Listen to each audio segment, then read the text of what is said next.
அனைவருக்கும் வணக்கம். சென்னை செந்தமிழ் மன்றம் அனைவரையும் வருக வருக என வரவேற்பதில் பெருமகிழ்ச்சி கொள்கின்றோம்.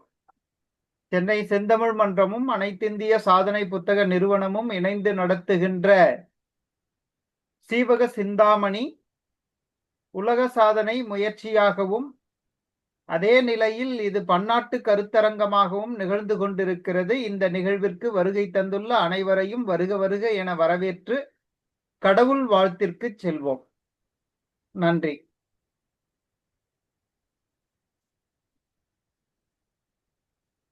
ஐயா தொடங்கலாங்க ஐயா. ஐயா நன்றி. சிவக சிந்தாமணியின் கடவுள் வாழ்த்து.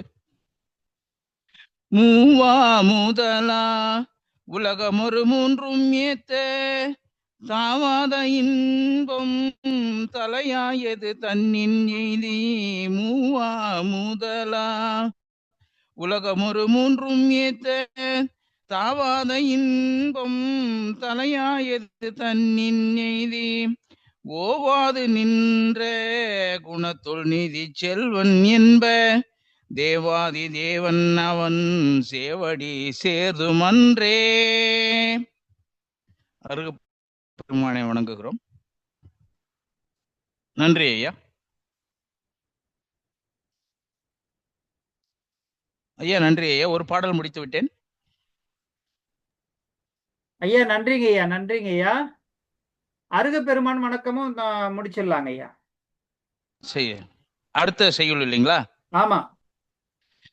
செம்பொன் வரை மேற் பசும் பொன்னெழும் திட்டதே போல் செம்பொன் வரை மேல் பசும் பொன்னெழும் திட்டதே போல் பொன்பிதிர் வீணை மறுவாயிர திட்டணிந்து வெம்புஞ்சுடரின் சுடர் திருமூர்த்தி விண்ணோர் அம்பொன் முடிவேல் அடித்தாமரை சென்னி வைப்பாம். நன்றி ஐயா.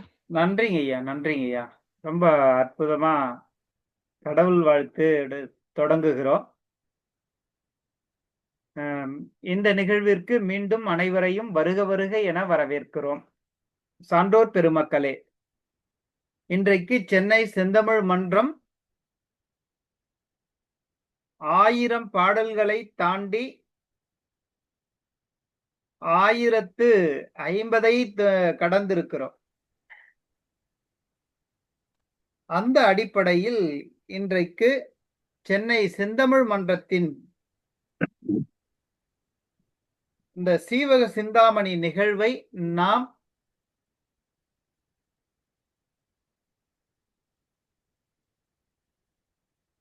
அனைத்திந்திய சாதனை புத்தக நிறுவனத்துடன் இணைந்து நடத்துகிறோம். ரொம்ப அற்புதமாக சென்று கொண்டிருக்கின்ற இந்த நிகழ்வானது இன்றைக்கு 43வது அமர்வையும் 44வது அமர்வையும் நடத்த இருக்கிறோம். அதில் 43வது அமர்வானது சென்னை செந்தமிழ் மன்றத்திற்குரிய 274வது நிகழ்வாக அமைகிறது. இந்த 274வது நிகழ்வானது ரொம்ப அற்புதமாக சீவக சிந்தாமணியினுடைய கடவுள் வாழ்த்தோடு அழகாக தொடங்கியது. இந்த 274வது நிகழ்விற்கு 274வது திருக்குறளை கொண்டு தொடங்குகிறோம். இது ரொம்ப அற்புதமான செய்தியை எல்லாம் கொடுக்கிறது. இந்த திருக்குறளை படிக்கும் போது பெரிய புராணத்தில் மெய்பொருள் நாயனார் புராணம் ஞாபகத்துக்கு வருகிறது. ரொம்ப அற்புதமாக சொல்லுவார் சேக்கிழார் பெருமான். விளக்கு எரிகின்றது, அந்த விளக்கு ஒளி ரொம்ப அற்புதமாக வெளிப்படுகிறது. ஆனால் அந்த விளக்கு ஒளியினுடைய திரி பகுதி இருக்கிறதே, அந்த தீ பிழம்புக்குள் கருமையாக தோன்றுகிறது. இதை நாம் ஒவ்வொரு நாளும் விளக்கேற்றும் போது பார்க்கலாம். அந்த திரிப்பகுதியானது அந்த தீப்பிழம்புக்குள்ளேயே கருமையாக தோன்றும். இந்த அற்புதமான செய்தியை உவமையாக கையாண்டிருக்கிறார் சேக்கிழார் பெருமான். அப்படியே அவர் எங்கே கையாளுகிறார்? மெய்ப்பொருள் நாயனார் புராணத்தில் முத்தநாதன் என்பவர். இந்த முத்தநாதன் எத்தனையோ முறை படையெடுத்திருக்கிறான். 7 முறைகளுக்கு மேல் படையெடுத்து வெற்றி பெற முடியாமல் அனைத்தையும் இழந்திருக்கிறான். என்னெல்லாம் படைக்கு போரிடுவதற்கு வருமோ அத்தனையும் இழந்திருக்கிறான். அது காலாட்படையாக இருந்தாலும் சரி, தேர்ப்படையாக இருந்தாலும் சரி, குதிரைப்படையாக இருந்தாலும் சரி, யானைப்படையாக இருந்தாலும் சரி, அனைத்தையும் இழந்து விடுகிறான். அதனால் மெய்ப்பொருள் நாயனாரை வெல்வதற்குரிய முயற்சியை அவர் கையாளும் போது சிவவேடம் தரித்தவருக்கு எந்த விதமான தடங்களும் கிடையாது, நேராக அரசனை சந்திக்கலாம் என்ற கட்டுப்பாடு மெய்ப்பொருள் நாயனாருடைய நாட்டில் நிலவுகிறது.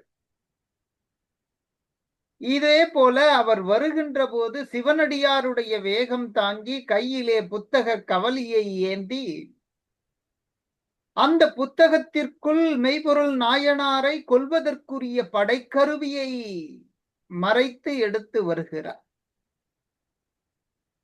அப்படி சிவனடியாராக வருகின்ற போது அப்போதுதான் இந்த உவமை அழகாக கையாளப் பெறுகிறது. அந்த விளக்கொலி போல மேல் தோற்றம் சிவனடியாராக தோன்றுகிறது. பார்த்தவுடனே விழுந்து கும்பிட வேண்டும் என்று தோன்றுகிறது. ஆனால் அந்த வேடத்திற்குள்ளே மனதிற்குள் ஒளிந்திருக்கும் அந்த ரகசியமானது கருமையானது, தீமையானது. அது அந்த விளக்கு ஒளியினுடைய இடையில் தோன்றும் அந்த கரும்பிழம்பு போல இருக்கிறது என்பதை மிக அழகாக எடுத்து காட்டுவார். அப்படி அழகாக எடுத்து காட்டுபவர் ஏன் அது இங்கே கொண்டு வருகிறோம்னா, தவம் மறைந்து அல்லவை செய்தல். தவத்தை மேற்கொள்ளுபவர் ஒரு பொய் வேடதாரி போன்று தவத்தை மேற்கொண்டு அந்த தவம் மேற்கொண்டதற்குரிய ஒழுக்கத்தை மேற்கொள்ளாமல் அந்த ஒழுக்கத்திலிருந்து மாறுபட்டு வேறு விதமான செயல்களை, ஒவ்வாத செயல்களை செய்வது என்பது எப்படி இருக்கிறது?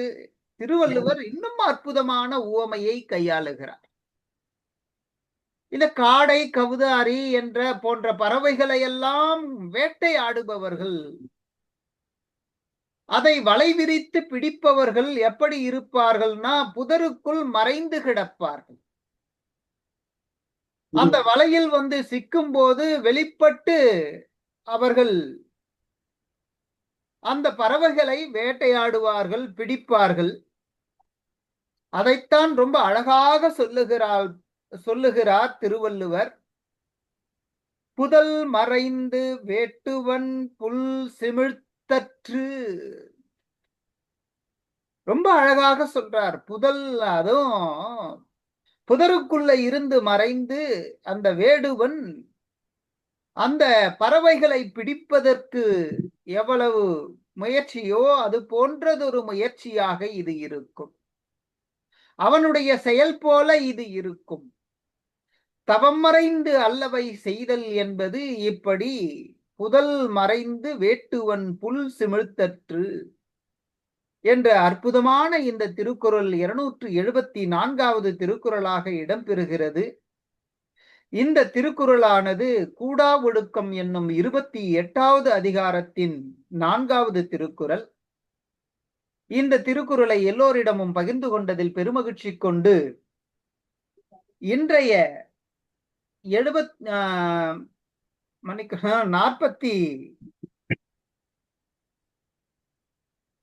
43வது அமர்வை நமக்கு வழங்க காத்து கொண்டிருக்கும் பேராசிரியர்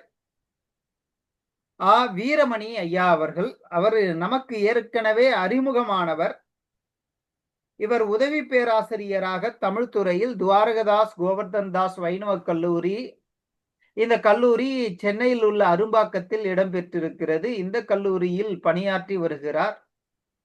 அவரை சென்னை செந்தமிழ் மன்றமும் அனைத்திந்திய சாதனை புத்தக நிறுவனமும் இணைந்து இத்துணை சான்றோர் பெருமக்கள் முன்னிலையில் அவரை வருக வருக என வரவேற்பதில் பெருமகிழ்ச்சி கொள்கிறோம். வாருங்கள் ஐயா. அவரிடம் இந்த அவையை ஒப்புவித்து இடம் சாருகிறேன். நன்றி, வணக்கம்.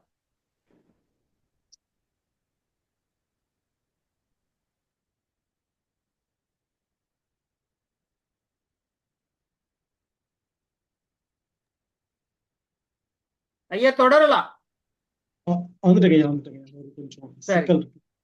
ஹலோ, கேக்குதுங்களா? கேக்குது, பேசலாம் ஐயா. ஓகே, அனைவருக்கும் வணக்கம். வானம் எனும் கூரையில் கீழே பூமி தோன்றி மனிதன் தோன்றி பேச்சு தோன்றும் போதே வந்த தமிழை வணங்கி, இந்த அவையினை வணங்கி, அவையில் இருக்கின்ற சான்றோர்களுக்கும் சென்னை செந்தமிழ் மன்றத்தினுடைய நிறுவனருக்கும் மற்றும் அதன் நிர்வாகிகளுக்கும் அனைத்து உலக சாதனை புத்தக நிர்வாகிகளுக்கும் இந்த நிகழ்வில் என்னை பேசுவதற்கு வாய்ப்பளித்த அனைத்து பேருக்கும் நன்றியை தெரிவித்துக் கொண்டு இந்த உரையை தொடங்கலாம் என்று எப்போதும் போல எங்கள் வாழ்வும் எங்கள் வளமும் மங்காத தமிழ் என்று முழங்குவதற்காக வாய்ப்பளித்தமைக்கு நன்றி கூறி தொடங்குகிறோம்.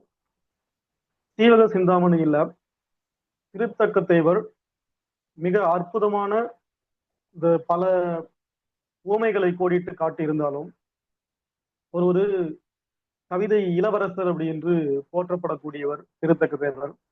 கவிதை இளவரசர் என்று போற்றப்படக்கூடிய அளவிற்கு அவருடைய சொல் வன்மையும் அவருடைய புலமையும் செய்யுள்ள அவர் கையாளக்கூடிய அந்த ஊமைகளும் மற்ற செய்யுள் நயங்களும் இனிமையா இருக்கும். அதுவும் அவர் எடுத்துக்கொண்ட இந்த சீவக சிந்தாமணியுடைய சீவகனுடைய இந்த கதை ரொம்ப ரொம்ப சிறப்பா அற்புதமா அவர் அதை கொண்டு வந்திருப்பாரு. அவருடைய ஆசிரியர் இந்த கதையை உன்னால எழுத முடியுமா அப்படின்னு கேட்டதுக்கு அவர் வேறொரு நரிவிருத்தம் என்கிற ஒரு நூலை எழுதின அந்த கதைகள் எல்லாம் நமக்கு தெரியும். ஏன் ஒரு துறவி இந்த நூலை எழுதுறதுக்கு இவ்வளவு தேர்வு செய்ய சோதனைகளுக்கு உள்ளாக்கப்பட்டு பிறகு அவர் தன்னை நிரூபித்து காட்டினதுக்கு பிறகு எழுத சொன்னாங்க அப்படிங்கிறதுக்கு நம்ம இந்த நூலை படிக்கும் போதுதான் தெரியும். பொதுவாகவே சிவக சிந்தாமணி சிற்றின்பம் மிகுதியா இருக்கக்கூடிய ஒரு நூல் அப்படிங்கிறது பலருக்கும் தெரிந்தது. சிலர் அதில் முரண்பட்டு பேசுறதும் உண்டு, சிலர் அதை ஆமோதித்து பேசுறதும் உண்டு. உண்மையிலேயே அது அப்படித்தான் இருக்கா அப்படின்னா ஓரளவுக்கு அது உண்மையும் கூட தான். அந்த காலத்துல இருந்த சீவகன் தன்னுடைய வாழ்க்கைக்கு, ஒரு அரசனுடைய வாழ்க்கைக்கு, ஒரு அரசன் எதை எப்படி செய்து கொண்டார்களோ அதை அப்படியே எடுத்து காட்டுவதா சீவக சிந்தாமணி இருந்திருக்கு. தன்னுடைய நாட்டை இழந்து, தந்தையை இழந்து, தாயையும் இழந்து, ஒரு இளவரசன் என்பதை மட்டும் வைத்துக் கொண்டு வேறு எதையும் முடியாமல் மீண்டும் தன்னுடைய நாட்டை மீட்பதற்காக போராடக்கூடிய ஒரு இளவரசன் அவன் எப்படியான ஒரு யுக்திகளை கையாள வேண்டும் அப்படிங்கிற அரசியல் நுணுக்கங்களும் அந்த நூலுக்குள்ளேயே ரொம்ப அருமையா பேசப்பட்டிருக்கு. இந்த அரசியல் நுணுக்கங்கள்ல ஒன்றுதான் பல திருமணங்கள். இந்த பலதார திருமண முறை அப்படிங்கிறது அரசர்களுக்கு விதிவிலக்கு செய்யப்பட்ட ஒன்று. சாதாரண மனிதர்கள் பலதார திருமணத்திலிருந்து விலக்கு செய்யப்பட்டிருக்காங்க. ஆனா அரசர்களுக்கு அது விதிவிலக்கா இருக்கு. காரணம் என்ன அப்படின்னா, பலதாரம் மணக்கிறதுனால அரசியல் பலம் கூடும், நாட்டுக்கு பல நன்மைகள் ஏற்படும். பக்கத்து நாட்டு அரசனோட ஒரு திருமண பந்தத்தை ஏற்படுத்தும் போது அவர்கள் போரிட மாட்டார்கள். குறைஞ்சபட்சம் நம்ம இந்த கதைகளை நிறைய இடங்கள்ல பார்த்திருப்போம். சோழர்கள் இடத்துல பார்த்திருப்போம். ஒரு கட்டத்துல இந்த பலதார மனமுறை தான் சோழர்களுடைய வம்சத்தையே காத்திருக்கு. குலோத்துங்க சோழன் காலத்துல நேரடி வாரிசு இல்லாம இப்படி இன்னொரு வகையில இருந்து தான் கொண்டு வந்தாங்க. இப்படி அரசர்களுக்கு பலதார மனம் அப்படிங்கிறது பல வகையில உதவியா இருந்திருக்கு. அது சீவகனுக்கு ரொம்ப அதிகமான தேவையா இருந்திருக்கு. அவனுக்கு படைபலமும் சேர்ப்பதற்காகவும் இந்த ஒரு யுக்திய சீவகன் கையாண்டிருக்கிறாரு. அந்த நுணுக்கங்களை எல்லாம் இந்த நூல்ல ரொம்ப அற்புதமா சொல்லியிருக்கிறாரு.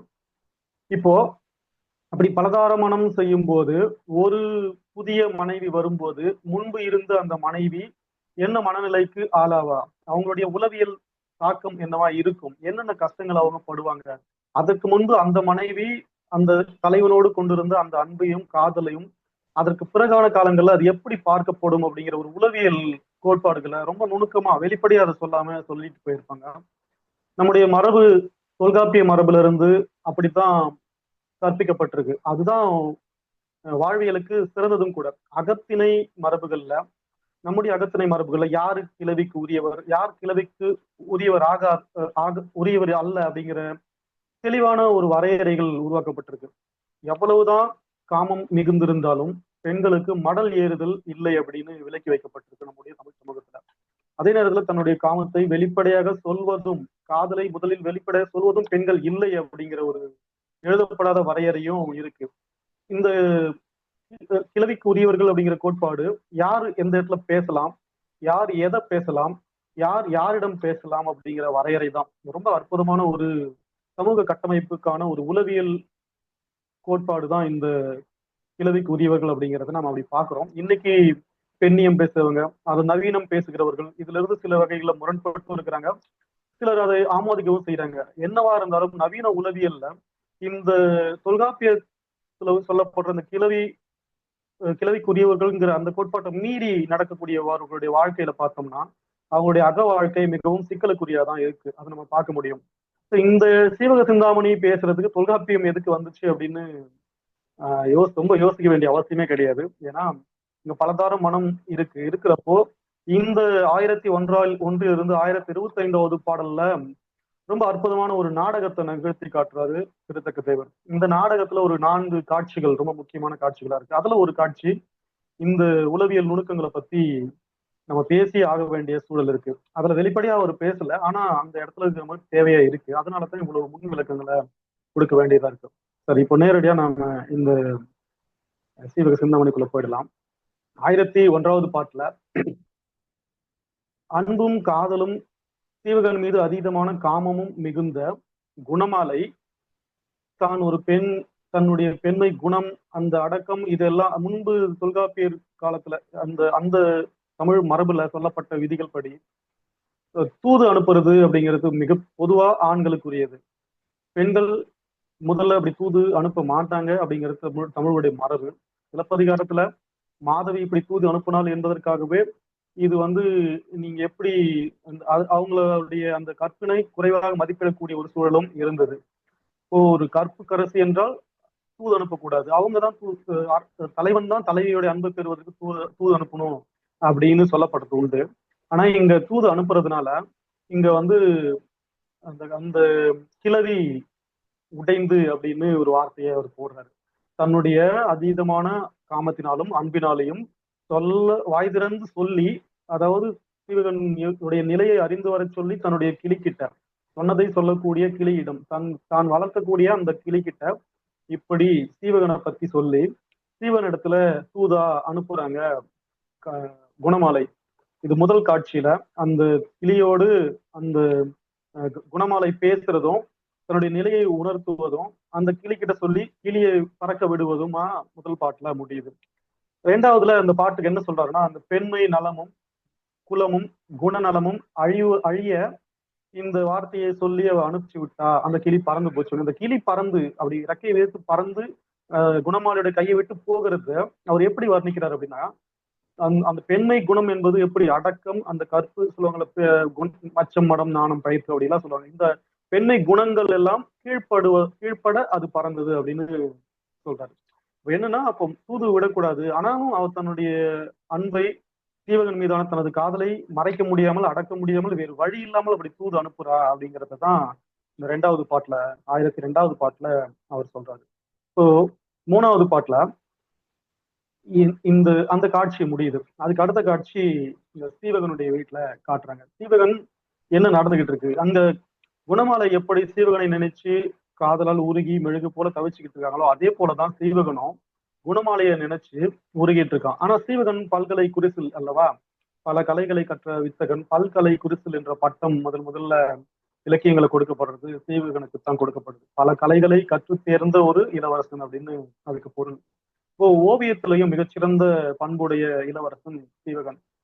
அப்ப என்ன பண்றான், குணமாலைய அப்படியே தத்ரூபமா ஒரு ஓவியமா வரைஞ்சி வைக்கிறான். தன்னுடைய வாழ்நாள் முழுக்க அதுவரை தான் கற்ற கலைகள்ல அதி அற்புதமா இருக்கக்கூடிய அந்த மற்ற பண்புகளையும் பயன்படுத்தி அந்த ஓவியத்தை அவர் வரைகிறப்போ குணமாலை அந்த யானையை பார்த்து நடுங்கினப்போ எப்படி நடுக்கத்தோட நடுங்கி கொண்டிருந்தாலும் அது எப்படின்னா ஒரு அந்த செங்கழு நீர் பூக்கள் குளிருக்கு நடுங்கும் போது எப்படி எவ்வளவு மென்மை, அந்த பூவே ரொம்ப மென்மை, மோப்பக்குழையும் அனிச்சம்னு சொல்லுவாங்க. அப்படி செங்கல் நீர்ப்பூக்களும் அப்படி இருக்கக்கூடிய நீர்ப்பூக்கள்.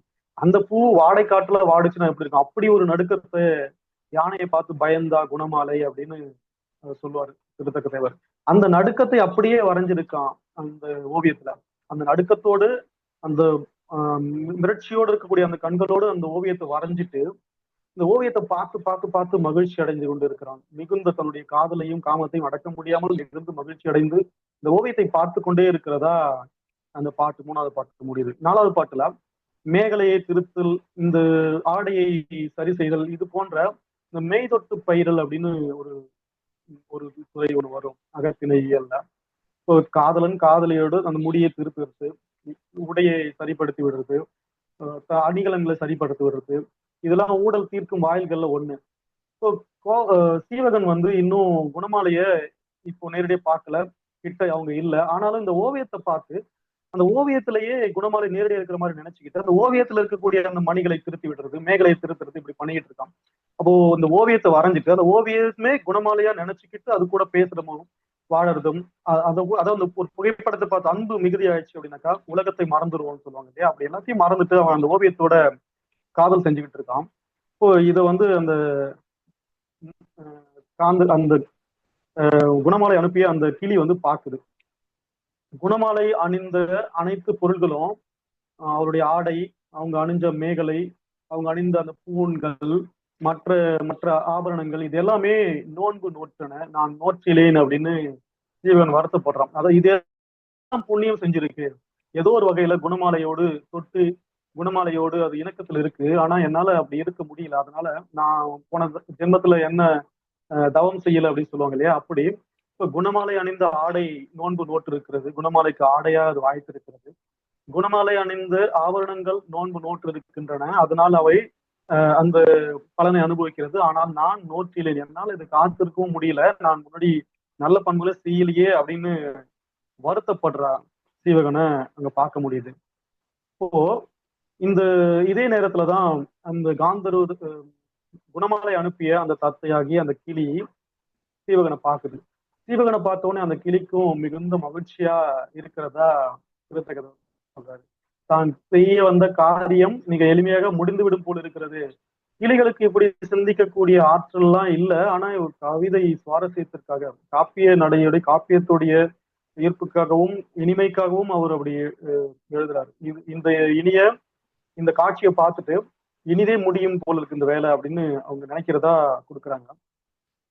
அந்த ஓவியம் எப்படி இருந்துச்சு அப்படின்னு அந்த கிளியோட பார்வைக்கு படுது அப்படின்னா, ஒரு ஏரி, அழகிய ஏரியின் மேல மேகங்கள், வெண்மை நிற மேகங்கள் அப்படியே சூழ்ந்து இருந்தா எப்படி இருக்குமோ அந்த மாதிரி இனிமையா இருக்கு இந்த குணமாலை அணிந்து இருக்கக்கூடிய ஆடை அப்படின்னு அந்த காட்சி ஒரு காட்சி வர்ணிக்கப்படுகிறது. அதுக்கு அடுத்து அவங்களுடைய அந்த உடல் அங்கங்கள் வர்ணிக்கப்படுது. தங்க குறும்பை போன்ற மீன்முலையால் அப்படின்னு ஒரு வார்த்தை போறாரு. இப்போ அப்படி இனிமையா அவருடைய அழகுகளை அப்படி வரைஞ்சி வச்சிருக்கக்கூடிய அந்த சீவகனுடைய ஆற்றலை பார்த்து வியந்துகிட்டு இருக்கு அந்த கிளி. அதுக்கு அடுத்து இன்னொரு காட்சியில ரொம்ப அற்புதமான ஒரு கற்பனையை திருத்தக்க தேவர் நமக்காக கொடுக்குறாரு. என்ன கற்பனை அப்படின்னாக்கா, ஒரு நிலவு இருக்குது, அந்த ஒரு பெண்ணா உருவெடுத்து வருது, ஒரு முகமா உருவெடுத்து வருதுன்னா, ஒரு பக்கம் குண்டலமும் காதுல, இன்னொரு பக்கம் தோடும் அந்த நிலவுக்கு இருக்கு அப்படிங்கிறது. அது எப்படி? குண்டலம் அப்படிங்கிறது ஆண்கள் அணியக்கூடிய ஆபரணம், தோடு என்பது பெண்கள் அணியக்கூடிய ஆபரணம்.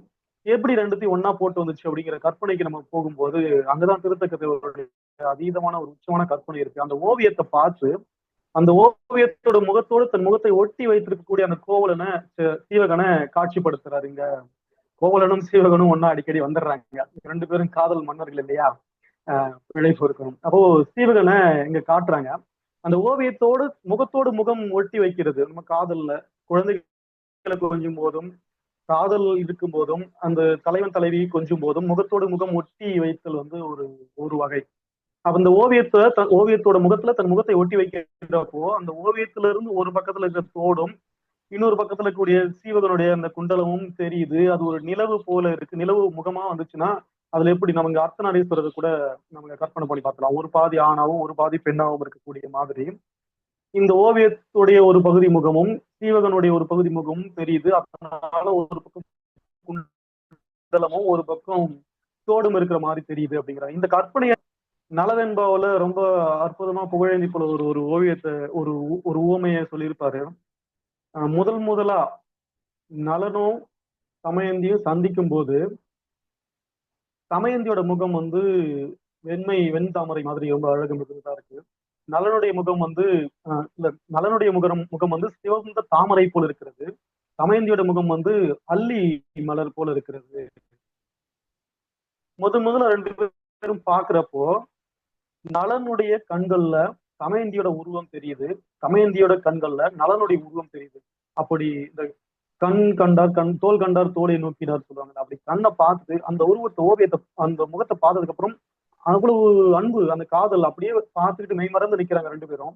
நலனுடைய கண்கள்ல தமயந்தியும் தமயந்தியோட கண்கள்ல நலனும் தெரிகிறது. தாமரை பூவுக்கு உள்ள அல்லிப்பூ பூத்த மாதிரியும் அல்லிப்பூவுக்கு உள்ள தாமரை பூ பூத்த மாதிரியும் இருக்கு அப்படின்னு ஒரு அற்புதமான ஒரு உவமையை புகழேந்தி சொல்லியிருப்பாரு. அதே போலதான் இங்க திருத்தக்கதவர் சொல்றாருங்க. ஒரு நிலவு ஒரு பக்கம் குண்டலமும் ஒரு பக்கம் தோடும் இருக்கிறதா இருக்கு அப்படின்னு இந்த காட்சியை ஒரு வர்ணிக்கிற போது நம்ம இப்படித்தான் புரிந்து கொள்ள முடியாது. அந்த ஓவியத்தை தன்னுடைய முகத்துக்கு நேரா ஒட்டி வச்சு கொஞ்சி விளையாடிக்கிட்டு இருக்கான் சீவகன். அதை பாக்குறப்போ அப்படிதான் தெரியுறதா. இந்த 9வது பாட்டுல சொல்லப்பட்டிருக்கு. 10வது பாட்டுல இந்த மை எழுதிய புருவத்தை உடைய இந்த குணமாலையுடைய அந்த பார்வை, அந்த கண்கள், அவங்களோட ஒளி கண்கள் அப்படி ஆடுறப்போ அந்த ஒளி வீசுறது எப்படி இருக்கு அப்படின்னா மேகத்துக்குள்ள இருந்து மின்னல் வெட்டுற மாதிரி இருக்கு அப்படின்னு ஒரு உவமையை சொல்றாங்க. இந்த அகம் சார்ந்த பாடல்கள்ல பெண்களுடைய அழகை வர்ணிப்பதற்கு ஏராளமான உவமைகள் பயன்படுத்தப்பட்டிருக்கின்றன. ஆண்களுடைய அழகு ஆண்களுடைய வீரத்தை வர்ணிக்கிறதுக்கு இவ்வளவு இருக்கிறது இல்லை. இன்னைக்கு இதே கருத்தியல் தான் பல காலமா எல்லா இலக்கியங்கள்லயும் எல்லா சமூகத்திலையும் எல்லா வகையான மக்களை கட்டி போடக்கூடிய அல்லது மக்களை இயக்கக்கூடிய அனைத்து வகையான ஊடகங்களையும் இதுதான் பயன்படுத்தப்பட்டிருக்கு. திரைப்படங்கள்ல கூட அழகுக்காக பெண்களை பயன்படுத்துறாங்க. நடிகைகள் ஒரு நாயகி இருக்காங்க அப்படின்னா ஒரு நாயகன் இருக்காருன்னா நாயகனை சுத்தி கதை நகர்ந்துகிட்டே இருக்கும். அப்போ கவர்ச்சிக்காகவும் ஒரு ஈர்ப்புக்காகவும் நாயகி அங்கங்க காட்டிட்டு போயிடும் மாதிரி காட்சிகள் தான் இன்னைக்கு நிறைய படங்களை பார்க்க முடியுது. பழைய காலத்துல இருந்தே காப்பியங்கள்லயும் நிறைய இருக்கு. அந்த காப்பியங்கள்ல இருந்து விலகி போன மரபுகளை உடைச்சி புரட்சியை ஏற்படுத்தினது 2 காப்பியங்கள், சிலப்பதிகாரமும் மணிமேகலையும். அதை தாண்டி மற்ற எல்லா காப்பியங்கள்லயும் பார்த்தோம்னாக்கா ஓரளவுக்கு ஆண் சார்பு தன்மை அதிகமாகவும் பெண்களை இந்த மாதிரி ஓரளவுக்கு மட்டுமே பயன்படுத்திக்கிற ஒரு தன்மையை நம்ம பார்க்க முடியுது. இப்போ அடுத்ததா அந்த அந்த ஓவியத்தை பாக்குறப்போ ஒரு பூ மாலையால் கட்டப்பட்டது போல பூக்கள் பூத்திருக்கக்கூடிய காட்டுக்குள்ள மையத்துல ஒரு குயில் உட்கார்ந்து இருந்த மாதிரி அந்த ஓவியம் ரொம்ப அழகா அற்புதமா ஒரு வரைஞ்சிருக்கிறதா சொல்றாங்க. அதுக்கு அடுத்து காட்சியில அடுத்த பாடல் 12வது பாட்டுல காந்தர்வ தத்தை அந்த இடத்துக்கு வராங்க. அந்த சீவகன் இந்த ஓவியத்தை வரைஞ்சி வச்சிருக்கிற அந்த இடத்துக்கு காந்தர்வ தத்தை வராங்க. முதல் காட்சியில கிளியோடு பேசி குணமாலை அந்த கிளியை கிளிகிட்ட தன் காதலை சொல்லி சீவகன் பால் அனுப்புறது ஒரு காட்சி. அதுக்கு அடுத்து சீவகன் தான் குணமாலையை பார்த்து அந்த எண்ணத்தை அப்படியே வச்சுக்கிட்டு ஓவியமா வரைஞ்சி குணமாலையை நினைச்சு உருகிக்கிட்டு இருக்கிற 2வது காட்சி. 3வது காட்சி காந்தர்வதத்தை அந்த இடத்துக்கு வந்து சீவகனுக்கும் காந்தர்வதத்தைக்குமான ஊடல் நடக்கக்கூடிய காட்சி 3வது காட்சி. அவர்கள் அந்த காந்தர்வதத்தை நடந்து வர மேகலை சினுங்கிற அளவுக்கு நடந்து வராங்க அப்படின்னு சொல்லுவாங்க. மேகலை சினுங்கிற அந்த மெல்லடி கொஞ்சம் வர்ணனைகள் அங்க இருக்கு. அவ்வளவு இனிமையான ரொம்ப அற்புதமான யாழ் மீட்டுவதில் வல்லவளாகிய காந்தர்வதத்தை நடந்து வராங்க. மெல்லிய அடியை வச்சு கொஞ்சம் நடந்து வராங்க. நடந்து வந்து இவ்வளவு அழகு மிகுந்த ஒரு பெண்ணை விட்டுட்டு நம்முடைய தலைவியாகிய குணமாலையை விரும்புவானா சீவகன் அப்படின்னு இப்போ சந்தேகம் வந்துருச்சு அந்த கிளிக்கு. இதுக்கு முன்னாடி குணமாலையோட ஓவியத்தை வரைஞ்சிருக்கிற சீவகனை பார்த்து ஆஹா குணமாலையை சீவகன் காதலிக்கிறான், கண்டிப்பா அவ காந்தர்வதத்தையை விட்டுட்டு குணமாலையோட வந்துருவான் அப்படின்னு சந்தோஷமா இருந்த அந்த கிளி இப்ப காந்தர்வதத்தையை நேர்ல பார்த்த உடனே சந்தேகப்பட ஆரம்பிக்குது. இவ்வளவு அழகு மிகுந்த ஒரு பெண்ணை விட்டுட்டு இவன் குணமாலையோட வர முடியுமா, வருவானா, நம்முடைய காரியம் நிறைவேறுமா அப்படின்னு பயப்படுது. பயப்பட்டு போயிட்டு ஒரு செண்பக மரத்துல போயிட்டு பதுங்கிச்சு அந்த கிளி, உக்காந்துடுச்சு. அப்போ குணமாலையை அந்த யாருன்னு தெரியாது, குணமாலை யாருன்னு தெரியல. ஆனாலும் ஒரு அந்த பெண்களுக்குரிய ஒரு குணம் இருக்குல்ல, பொசசிவ்னஸ் சொல்லுவாங்க, அதீதமா ரொம்ப சீக்கிரமா ரொம்ப வேகமா புலவி கூறுதல் அப்படின்னு சொல்லுவாங்க. இந்த குணமாலையுடைய ஓவியத்தை பார்த்த உடனே காந்தர்வதத்தைக்கு புலவி வந்துருச்சு அப்படிங்கிறாங்க. சீவகன் கிட்ட யாரு இது என்னங்கிறது கேட்கல.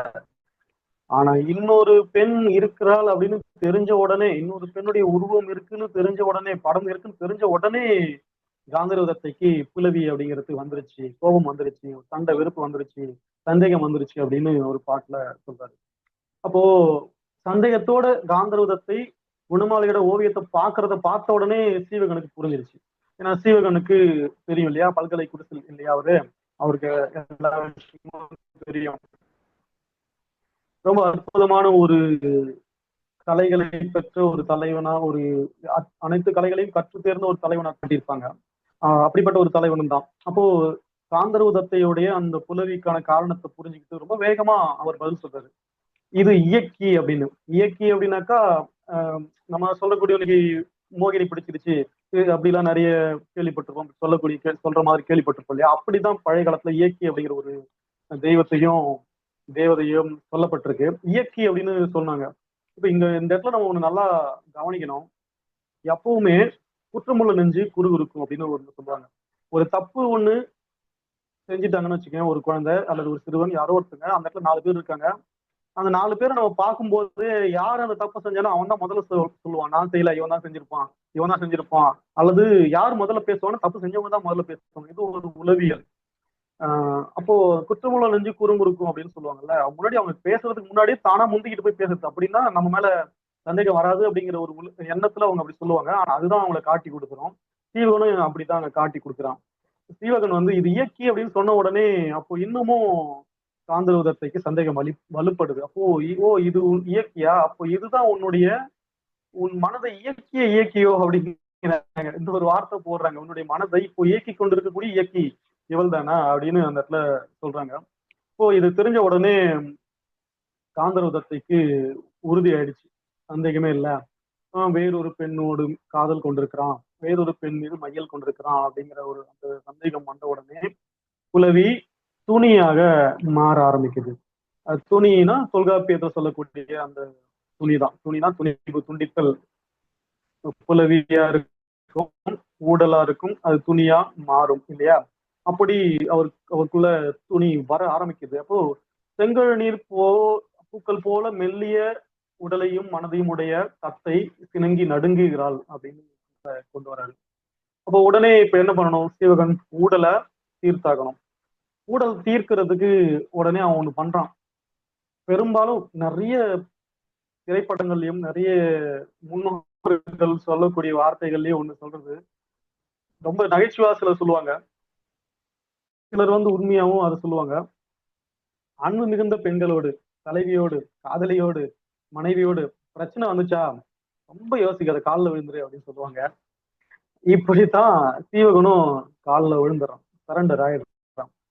வேற வழியே இல்ல. எப்படி சமாதானப்படுத்த முடியாது. காந்தர்வதத்தை சாதாரண பெண்லாம் கிடையாது, ரொம்ப அதீதமான நுணுக்கமான நுண் அறிவு மிகுந்த ஒரு பெண் தான் வந்து காந்தர்வதத்தை. அப்படிப்பட்ட ஒரு பெண்ணை ஏமாத்துறதுங்கிறது அவ்வளவு எளிமையான ஒரு விஷயம் கிடையாது. இயக்கி அப்படின்னு சொல்லிட்டு அதை நம்பிட்டு அப்படி போயிடுற ஆளா இருந்தா பிரச்சனை இல்லை. ஆனா காந்தர்வதத்தைக்கு தெரிஞ்சிருச்சு, விஷயம் தெரிஞ்ச உடனே அடுத்த பதில் பேசவே இல்லை. அவங்க திரும்ப ஆரம்பிச்ச உடனே வேற வழியே இல்லை பண்ணியிருப்பாங்க. காந்தர்வதத்தையுடைய அந்த பாதம் அடி, மலர் அடி, அந்த மலரை சிரசின் மீது சூடி கொண்டான் அப்படின்னு ரொம்ப அற்புதமான ஒரு வார்த்தையை போடுவார். அந்த அடி, மலரடி சிரசின் மீது பட அப்படின்னு இருக்கும். முதல்ல பாக்குறப்போ அவன் காலில் பட்ட பூ எடுத்து தலையில வச்சுக்கிட்டானோ அல்லது சிலம்பு எடுத்து தலையில வச்சுக்கிட்டானோ அப்படி தோணும். ஆனா கூர்ந்து கவனிக்கிறப்போ உரையாசிரியர்கள் தெளிவாகவும் விளக்குறாங்க. படிக்கிறப்போ காலில் விழுந்துறான், அதனாலதான் அவர் அப்படி இறக்க நடக்கல அப்படி சொல்லிட்டு போறாரு ரொம்ப மென்மையா அப்படின்னு உரையாசிரியர்கள் சொல்றாங்க. அதுதான் ஊடல் தீர்க்கிறதுக்கு வேற வழியே இல்லை, விழுந்துட்டான். ஆனாலும் அவங்க அதை கொஞ்சம் கூட மதிக்கல. நீ இதுதான் பண்ணுவேன்னு தெரியும், போடா நான் பாத்துறேன் அப்படின்னு சொல்லிட்டு அவங்க பண்ணி கிளம்பி போயிடுறாங்க. இப்போ பெயரு கேட்ட உடனே பொறுக்க முடியாத கோவிக்கக்கூடிய தத்தை எப்படி இருக்காங்க, அதாவது தன்னுடைய கணவனின் வாயால இன்னொரு பெண்ணுடைய பேர் கேட்கறதே சில பெண்கள் விரும்ப மாட்டாங்க. இன்னொரு பெண்ணுடைய பேரை சொன்ன உடனே நீ அந்த பொண்ணு பேர் அடிக்கடி சொல்லிட்டே இருக்க அப்படின்னு அதுக்கே புலவி கூறுவாங்க. பெண்களுடைய மனது அவ்வளவு நுணுக்கமான கூரறிவு உடையது, மென்மையானது அப்படி சொல்லுவாங்க. ரொம்ப சென்சிட்டிவா நம்ம ஒரு சிலர்லாம் சொல்லுவாங்க, அந்த நீங்க பேசக்கூடிய ஒவ்வொரு வார்த்தையும் அது பதிவு செய்யப்பட்டிருக்கும், என்னைக்காவது தேவையான நேரத்துல அது மீண்டும் ஓட்டி பார்க்கப்படும், அப்போ நீங்க கண்டிப்பா சிக்குவீங்க அப்படின்லாம் சொல்லுவாங்க. நம்ம அகம் சார்ந்த பிரச்சனைக்கு தீர்வு சொல்லக்கூடியவங்க. எப்படித்தான் ஒரு காந்தர்வ தத்தையுடைய உளவியல் அங்க இருக்கு. ஒரு பேரை வேற யாராவது ஒருத்தரோட பேரை கேட்டாலே புலவி கொள்ளக்கூடிய தன்மை உடையவள் காந்தர்வ தத்தை. வேறொரு பெண்ணுடைய உருவப்படத்தை வைத்துக் கொண்டு இவன் கொஞ்சி கொண்டிருக்கிறான் அப்படிங்கிறத பாக்குறப்போ அவங்க எப்படி இருப்பாங்க, அவங்க மனசுல அவனுடைய மனசுல முழுக்க அந்த வேறொரு பெண் இருக்கிறாள் அப்படின்னு அங்க எண்ணம் வந்துட்ட உடனே அப்போ தான் யார், இதுவரை தான் கொடுத்த அன்பு என்ன, அப்போ அதெல்லாம் வீணா போயிடுச்சா, அப்போ அது இரண்டாம் தரமா ஆயிடுச்சா, அதுக்கு மதிப்பு இல்லாம போயிடுச்சா, பலதரப்பட்ட கேள்விகள் பெண்களுடைய மனதில் அங்க இருந்து இருக்கும். காந்தர்வ தத்தை அப்படிப்பட்ட ஒரு உணர்வுனாலதான் ஒரு கூரழல் போல, கூரழல் அப்படின்னா கூர்ந்த அழல், கூறுகிற அழல் அப்படின்னு கொண்டு வராங்க. தழல் மாதிரி அனல் எரிஞ்சுக்கிட்டு இருக்கிற அனல் மீது, எரிஞ்சுக்கிட்டு இருக்கிற நெருப்பின் மீது நெய்யை ஊத்துனா எப்படி இருக்கும், அப்படி அவருடைய கோபம் இன்னும் அதிகமாகுது, துணியா மாற ஆரம்பிச்சு அப்படின்னு அர்த்தம். தொடக்கத்துல அவ புலவி மட்டும்தான் கூறுறா, இவன் இயற்கையில சொல்லாம இருந்திருந்தானா வேற ஏதாவது சொல்லி இருந்திருக்கலாம், அல்லது அவங்க முதல்ல ஆரம்பிச்சதுக்கு அப்புறம் ஆரம்பிச்சிடலாம், எப்படியா இருந்தாலும் உண்மை தெரிஞ்சிருக்கும். ஆனா என்ன தெரிஞ்சாலும் அது நடக்க வேண்டியதுதான், நடந்துதான் இருக்கும். அப்போ அந்த நிகழ்ச்சி தொடர்ந்து ஒன்றன் பின் ஒன்றாக நடந்துகிட்டே இருக்கு. அதை இப்படி ஒரு வர்ணிக்கிறார். ஏற்கனவே எரிஞ்சுக்கிட்டு இருந்த நெருப்பு மாதிரி அந்த புலவினால இப்ப நெய் ஊற்றி அது துணியா மாத்திட்டான். அவன் காலில் விழுந்து வணங்கி இல்ல அப்படின்னு சொன்ன உடனே நிச்சயமாயிடுச்சு, நம்ம ஈருடலா ஓர் உயிரா இருந்தோமே, நீ சந்தேகம் கொள்ளாத அப்படின்னு அவன் சொல்ல ஆரம்பிச்சான். கால் விழுந்து சொன்ன உடனே அவங்களுக்கு முழுதும் புரிஞ்சிருச்சு. சரி, அப்போ உறுதிப்பட்டுருச்சு. அப்போ நீ கிளம்பு, நான் கிளம்புறேன் அப்படின்னு சொல்லிட்டு அவனை விட்டு விலக ஆரம்பிக்கிறான். நெய் ஊற்றிய தீ மாதிரி அனல் எரிஞ்சுக்கிட்டு இருக்கு அப்படின்ட்டு சொல்றாங்க. அப்போ 19வது பாட்டுல அப்பதான் காலில் விழுற அந்த காட்சி வருது. 20வது பாட்டுல துணிபுறு கிளவி சொல்லிட்டு அவ போறா அப்படின்னு அந்த பாட்டுல முடிக்கிறார், சொல்றாரு. துணிபுறு கிளவி அப்படின்னா துணியை உருவாக்கக்கூடிய கிளவி, துணிப்புறுனா வெறுப்பு ஏற்றக்கூடியது அல்லது வெறுப்பான சொல். அவ்வளவுதானா நீ அப்படிங்கிற மாதிரி, இவ்வளவுதானா நீ உன்னுடைய தகுதி அல்லது உன்னுடைய அன்பு உன்னுடைய இவ்வளவுதானா நீ அப்படிங்கிற மாதிரி அது சொல்லும் போதே அந்த ஒட்டுமொத்த வெறுப்பும் அதுக்குள்ள வந்துடும். ஒட்டுமொத்த தன்மையும் அல்லது பெருமையும் அந்த இடத்துல இல்லாம போயிடும், காணாமல் போயிடக்கூடிய இருக்கு. ஒரு சொல் போதும் இல்லையா, ஒரு சொல் போதும், ஒரு சொல் கொல்லும் ஒரு சொல் வெல்லும் அப்படின்னு சொல்லுவாங்க. ஒரு சொல் போதும், அவ்வளவுதானா அப்படின்னு. யாராச்சும் சிலர் பேசும்போது உயர்ந்த பண்புகள் உடையவங்க நீங்க பேசும்போது அவங்க அவங்க முகத்தை பார்க்காம திரும்பினாலே அவங்களுக்கு அது அவமானமா போயிடும். சரி, ஓகே, இனி அவங்க கூட பேசக்கூடாது அப்படிங்கிற ஒரு எண்ணத்துக்கு வந்துருவாங்க. பண்புடையவர் பண்புடையார் பட்டுண்டு உலகம் அப்படின்னு சொல்லுவாங்க. இப்படிப்பட்ட பண்புடையவர்கள் இருக்கிறதுனாலதான் உலகமே இருக்கு இல்லையா. அப்போ காந்தர்வ தத்தை இந்த துணிப்புறு கிளவி சொன்ன உடனே சீவகனுக்கு ரொம்ப வருத்தமாகுது. இவங்களுக்கு புரிஞ்சிருச்சு, அவ்வளவுதானா நீ அப்படின்னு சொல்லிட்டு அவங்க கிளம்பிடுறா. போதும் அப்படியே துணிப்புறு கிளவி சொல்லிட்டு கிளம்பி போறாங்க.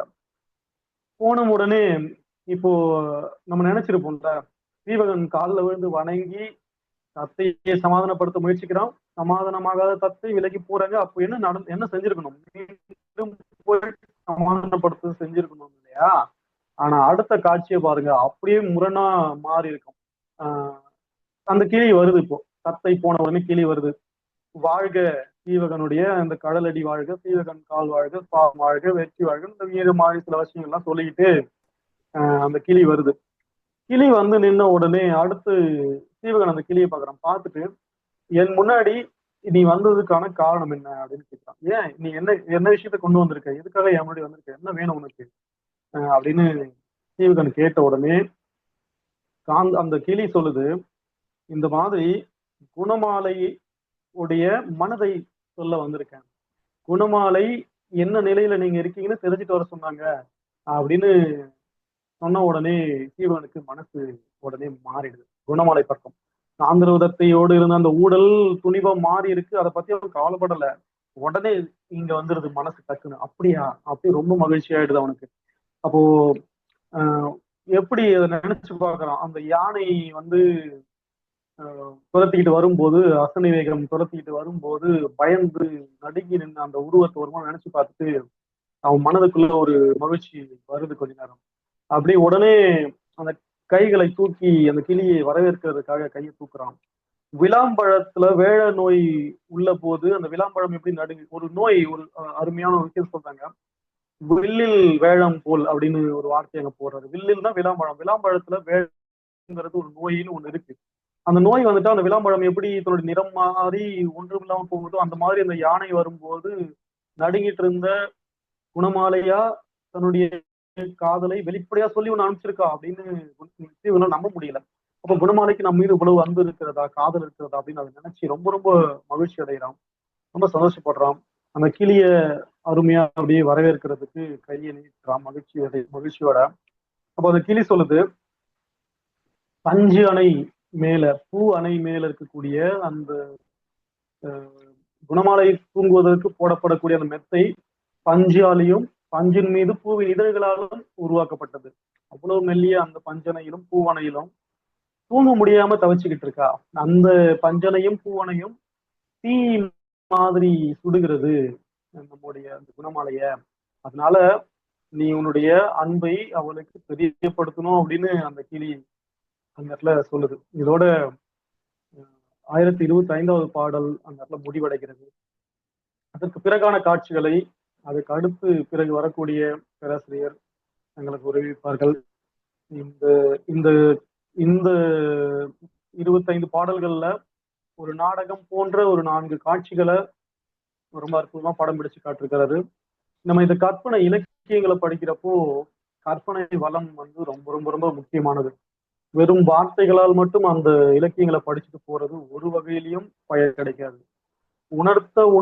உணர்வுடையவர்கள் அப்படின்னு ஒரு அழகிய வாக்கியம் ஒன்று நாலடியார்ல சொல்லப்படுவது. உணர்த்த உணரும் உணர்வுடையாரை புணரின் புணருமாம் இன்பம் அப்படிங்கிறது. நாம என்ன சொல்ல வரோம் அப்படிங்கிறத ஓரளவுக்காவது அப்படியே புரிந்து கொள்ளக்கூடிய உணர்வுகள் இருக்கிறவங்க கிட்ட, இதைத்தான் தொழிலாளர் சொல்லுவாங்க, ஒத்த பண்புடையவர்கள், ஒரே மாதிரியான கற்பனை குணமுடைய இவங்கள தலைவன் தலைவியா இருக்க முடியும்னு சொல்லுவாங்க. அது போல இலக்கியங்களை படிக்கிறதுக்கும் கொஞ்சமாவது அது சார்ந்த அனுபவம் இருக்கணும். இப்ப இந்த இலக்கியங்களை படிக்கிறப்போ நமக்கு கற்பனை வளம் இல்லாமல் இந்த இலக்கியங்களை படிச்சோம் அப்படின்னாக்கா அதனால ஒரு பயனுமே நடக்க போறது இல்லை. அதனால சுவைப்பதும் கிடையாது, அதனால ஆசிரியருக்கும் ஒரு பயணம் கிடையாது, அந்த நூலுக்கும் ஒரு பயணம் கிடையாது, சமூகத்துக்கும் ஒரு பயணம் கிடையாது.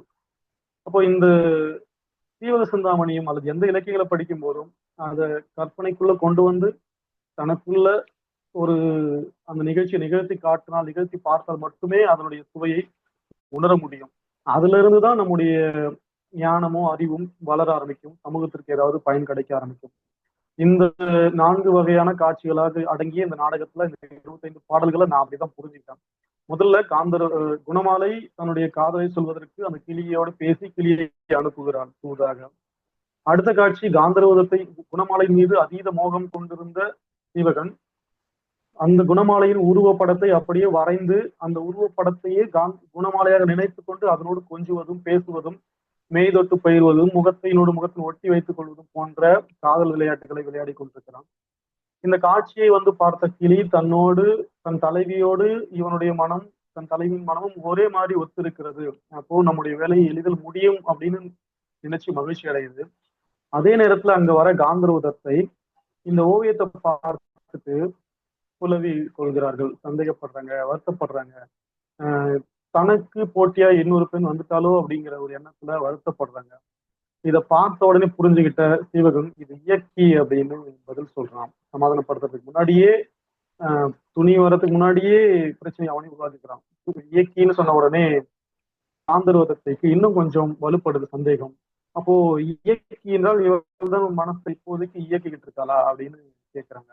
உடனே நீ சந்தேகப்படாத, நாம 2 உடலாவும் ஒரு உயிராவும் வாழ்ந்துகிட்டு இருக்கோம், அப்படிதான் வாழ்வோம். அதனால நீ சந்தேகப்படுறது எந்த ஒரு பலனும் இல்லை, சந்தேகப்படாதன்னு சொல்லிட்டு இருக்கிறப்பவே வேகமா இன்னும் வருத்தப்பட ஆரம்பிக்கிறாங்க. அப்போ துணி உருவாக ஆரம்பிக்குது. துணினா மீண்டும் அதிகமான ஒரு வருத்தம். அப்போ உடனே வேறு வழி இல்லாம காலில் விழுந்துடுறான். காலில் விழுந்ததுக்கு அப்புறமும் நீ என்ன வேணாலும் செய்வ, என்ன வேணாலும் செஞ்சுக்கோ அப்படின்னு சொல்லிட்டு துணிப்புறு வார்த்தைகள், வெறுப்பான வார்த்தைகள் மனதிலிருந்து முற்றிலும் விலக்கி வைத்து விட்ட மனதிலிருந்து வெறுப்பு ஏற்பட்டு நீ இப்படித்தானா எப்பவுமே அப்படின்னு உயர்ந்த பண்புகள் உடையவர்கள் ஒரு சில வார்த்தைகள்ல எல்லாத்தையும் சொல்லி வச்சுட்டு போயிடுவாங்க. அப்போ துணிப்புறு வார்த்தை சொல்லிட்டு உடனே அவங்க கிளம்பிடுறாங்க.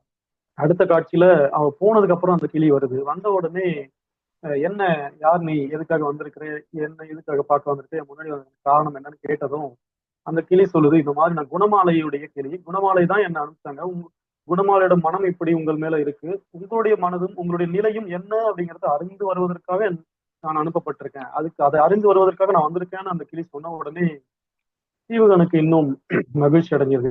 இப்படிப்பட்ட பண்புடைய குணமாலை, நடுங்கிக் கொண்டு, யானையை பார்த்து நடுங்கிக் கொண்டிருந்த குணமாலை தன் நடுக்கத்தையும் தைரியத்தையும் வரவழைத்துக் கொண்டு தானாகவே காதல் தூள் அனுப்பியிருக்கிறாளா அப்படின்னு ரொம்ப மகிழ்ந்து அந்த கிளியை வரவேற்கிறான். கை நீட்டி அந்த கிளியை அமர்வதற்கு இடம் கொடுக்கிறான். அப்பொழுது அந்த கிளி தன்னுடைய தலைவியாகிய தோழியாகிய யாருக்காக வந்திருக்குமோ அந்த குணமாலையுடைய நிலையை சொல்லுது. பஞ்சனையிலும் பூவனையிலும் உறக்கம் வராமல், அந்த பஞ்சனையும் பூவனையும் ஒரு வெப்பம் மிகுந்த உலைக்களம் போல சுட்டு வதைக்குது தலைவிய காதல் நோயினால் அப்படிங்கிறாங்க. அப்போ இன்னொரு ஓமையும் சொல்றாங்க, விளாம்பழத்துக்கு வேழ நோய் வந்த போது அந்த விளாம்பழம் எப்படி தவிக்குமோ அப்படி தவித்துக்கிட்டு இருந்த குணமாலை காதலை சொல்லியிருக்கலாம், அவளிடம் வந்த கிளிதானா நீ அப்படின்னு சீவகன் கேட்டிருக்கு. இந்த பதில் சொன்னது தத்தை. இப்படியே அந்த 25 பாடல்கள் முடிகிறது. ரொம்ப அற்புதமான ஓமை நயங்களோடும் இனிய காதல் ரசம் சொட்ட சொட்ட இருக்கக்கூடிய அந்த வாக்கியங்களோடும், அதே நேரத்துல தமிழ் மரபோடும், தமிழ் மரபுல இருக்கக்கூடிய இந்த தொல்காப்பிய அகத்திணையில் சொல்லப்பட்டிருக்கக்கூடிய அந்த மரபுப்படி ரொம்ப அற்புதமான உளவியல் ஆய்வுகளுக்கு உட்படுத்த வேண்டிய நூலா சீவக சிந்தாமணியை நாம் பார்க்கலாம். இந்த மகளிரோட பெண்களுடைய உளவியல் அப்படி அது குறித்து ஒரு ஆய்வு கூட சீவக சிந்தாமணி அடிப்படையா வச்சுக்கிட்டு நிகழ்த்துவதற்கு ஏராளமான களம் இருக்கிறது. அதுக்கு ஒரு உதாரணம் தான் இந்த இடம். யார் பேசணும், அந்த கிழவிக்கு உரியவர் யார் அப்படிங்கிற ஒரு அடிப்படையை வச்சுக்கிட்டு கூட பேசலாம். அந்த தத்தை எப்படி, காந்தர்வ தத்தை எப்படி புலவி கொள்கிறாள், அது எப்படி துணிபா மாறுது, எப்படி தன்னுடைய காமத்தையும் காதலையும் அடக்க முடியாமல் கிளியோடு தூது விட்டு அனுப்புகிறாள் நம்ம குணமாலை அப்படிங்கிற இந்த மாதிரி ஏராளமான பண்புகள் இருக்காங்க இல்லையா. இத்தனை மனைவிகளை மணந்த சீவகன் ஒவ்வொரு மனைவிகளை மணக்கும் போதும் மற்ற பெண்களுடைய மனநிலை என்னவா இருந்துச்சுன்னு கூட ஒரு ஆய்வியை மேற்கொள்ளக்கூடிய அளவுக்கு களம் வகுத்து கொடுக்கிறது சீவக சிந்தாமணி. மேலாய்வுகளுக்கு ஏராளமான களமுடைய இந்த நூலையும் ரசித்து ருசிப்பதற்கான இனிமை கொண்ட இந்த நூலையும் சீவகனுடைய சிறு வயதுல சீவகன் அப்படின்னா யாருன்னே தெரியாத போது சீவகன் மீது ஒரு மரியாதை, ஈர்ப்பும் ஒரு காதலும் வந்திருந்த பல ஆண்மகன், அதாவது ரோல் மாடல் சொல்லுவாங்கல்ல, இப்படி இருக்கணும் அப்படின்ட்டு, அப்படி ரோல் மாடலா சீவகனை நினைச்சது உண்டு. என்னன்னு தெரியாது, சீவக சிந்தாமணி படிச்சதே கிடையாது. நம்முடைய ஆசிரியர்கள் சொல்ல சொல்ல ஒரு 10-12ஆம் வகுப்பு படிக்கிறப்பவே பல்கலை குரிசல் அப்படின்னு சொல்லும் போது நம்ம ஒரு ஹீரோயிக்கா ஒரு ஹீரோவை பற்றி அறிமுகப்படுத்துறப்போ அந்த ஹீரோ மேல அதீதமா அன்பு வந்துடும் இல்லையா. அப்படி ஒரு ஹீரோவா பார்க்கப்பட்ட ஒரு நாயகன் தான் சீவக சிந்தாமணி, சீவகன், நம்முடைய சீவகன். அந்த சீவகன் பத்தி மேலும் மேலும் படிக்கப்போ ஒரு அப்படித்தான் இருக்கிறது. இன்னும் சொல்ல போனா ஆங்கில மரபாய்ப்படி ஒரு பிளே பாய் சொல்லுவாங்க. ஒரு பிளே பாய்னா அந்த நேரடி பொருண்மையில் அப்படியே நான் சொல்ல வரல. என்ன எல்லா தன்மையும் எல்லா பண்புகளையும் திறமையும் கொண்ட ஒரு சிறந்த ஒரு அரசன் தன்னுடைய இழந்த நாட்டை மீட்பதற்காக பல மனைவிகளை கட்டிக்கிறான். அவங்களோட அந்த காதல் உணர்வுகள் எப்படி இருந்துச்சு அப்படிங்கிறத நம்ம கவனிக்க வேண்டியதா இருக்கும். அரசியலும் காதலும் அரசியலும் எப்படி ரெண்டையும் 2 கண்களா போற்றிய அந்த சீவகனுடைய வாழ்க்கையில இருந்து ஒரு சூழலை எப்படி சமாளிக்கிறது அப்படிங்கிறதும், தன்னுடைய குறிக்கோள்ல எப்படி உறுதியா இருக்கிறது அப்படிங்கிறதையும், தன்னுடைய குறிக்கோளுக்கு என்னென்ன வேணுமோ அதை அந்த தர்மத்தின் அடிப்படையில செய்து வெற்றியை அடைவது எப்படி அப்படிங்கிறதையும் சீவக சிந்தாமணி நம்ம கத்துக்கலாம். பலர் சீவக சிந்தாமணி சிருங்கார ரசம் மட்டும்தான் சொல்லி தரும், அதுல இருந்து எதையும் கத்துக்க முடியாது அப்படின்னு சொல்றாங்க. ஆனா இதுல இருந்து வித்தியாசமான பார்வைகளோடு நம்ம கத்துக்கிறதுக்கு ஏராளமானதை இருக்கு. சீவகன் பல மனங்களை, பல திருமணங்களை, பல பெண்களை கட்டினாலும் அதுக்கு ஒரு காரணம் தான், இழந்த நாடை மீட்பது அப்படிங்கிறது தான். அவனுக்கு அது தேவையா இருந்தது, அதனால அது செய்தான். அப்போ தன்னுடைய குறிக்கோளை தெளிவாக வைத்துக்கொண்டு அந்த குறிக்கோளை அடைவதற்கான வழிகளை தெளிவாக வைத்துக்கொண்டு அதன்படி நடக்கிறவர்களுக்கு வெற்றி கிடைக்கும் என்பதுதான் சீவகனுடைய கதை வழியா நம்ம தெரிஞ்சுக்கிறதா நான் புரிஞ்சுக்கிறேன். நான் அதுதான் சீவகனுடைய கதையில தெரிஞ்சுக்கிறேன் என்று சொல்லி வாய்ப்பளித்தமைக்கு நன்றி கூறி விடைபெறுகிறேன். நன்றி, வணக்கம். ஐயா, மிக்க நன்றி. ரொம்ப அற்புதமா தங்களுடைய பகுதியை அமைத்து ரொம்ப அற்புதமா அதை பகுத்து வகுத்து கூறியிருக்கிறீங்க. மிக்க மகிழ்ச்சியாக இருக்கிறது. தங்கள் நன்றிங்க. கட்டுரை இன்னும் நல்ல அற்புதமா வரும்ன்றதுல ரொம்ப பெருமையாக இருக்கிறது. மிக்க மகிழ்ச்சிங்கய்யா. நன்றிங்க. சான்றோர் பெருமக்களே, வாருங்கள் கலந்துரையாடுவோம். ஒரு 5, 6 நிமிடங்கள் இருக்கின்றன. கலந்துரையாடுவோம் வாருங்கள்.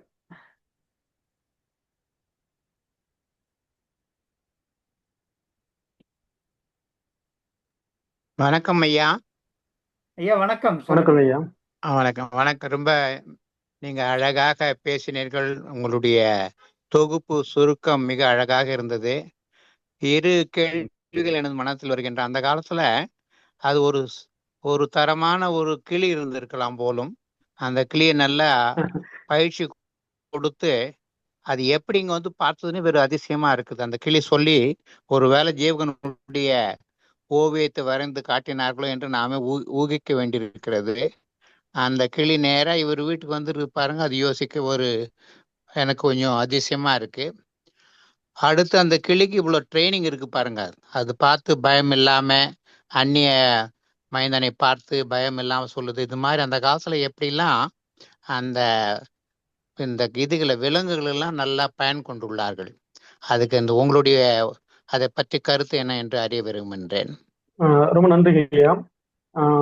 நீங்க சொன்னது மாதிரி அது ஒரு வகையில அதிசயிக்கத்தக்கது, ஒரு வகையில கற்பனை. 2 நம்ம அதுல இருந்து நம்ம புரிஞ்சுக்கணும். ஒன்று இலக்கிய சுவைக்காக பேசப்படக்கூடிய ஒன்று. உதாரணமா தூது போகக்கூடிய 10 பொருள்களா சொல்லுவாங்க. மனசு போகும், தூது போகும்னு சொல்லுவாங்க. அப்போ மேகம் தூது போகும் அப்படின்னு சொல்லுவாங்க. கிளிய தூதா அனுப்பலாம் அப்படின்னு சொல்லுவாங்க. தன்னுடைய ஆவரணங்களை தூதா அனுப்பலாம். பல வகையான இந்த தூதுக்கு முதல்ல 10 பொருட்கள்: வண்டு, தும்பி, கிளி, மயில், அன்னம், இதெல்லாம் மேகம், இதெல்லாம் தூதா போகிறதுக்கான இலக்கணங்கள்லாம் சொல்லப்பட்டிருக்கு தமிழுடைய மரபுல. ஆனா பின்னாடி காலங்கள்ல இந்த தூது அப்படிங்கிறது ரொம்ப வகைப்பட்டிருக்காங்க. ஒரு ஆசிரியர் செருப்பு விடு தூது அனுப்பிச்சிருக்கிறாரு. காந்தியடிகள் பயன்படுத்தி அந்த செருப்பை மற்ற அரசியல்வாதிகிட்ட நீ தூதா போ, காந்தியடிகள் எப்படி ஒரு மிகச்சிறந்த அரசியல் தலைவரா இருந்தாருங்கிறத நீ மற்றவங்க சொல்லு அப்படின்னு தூதா ஒரு நூல் எழுதியிருக்கிறாரு.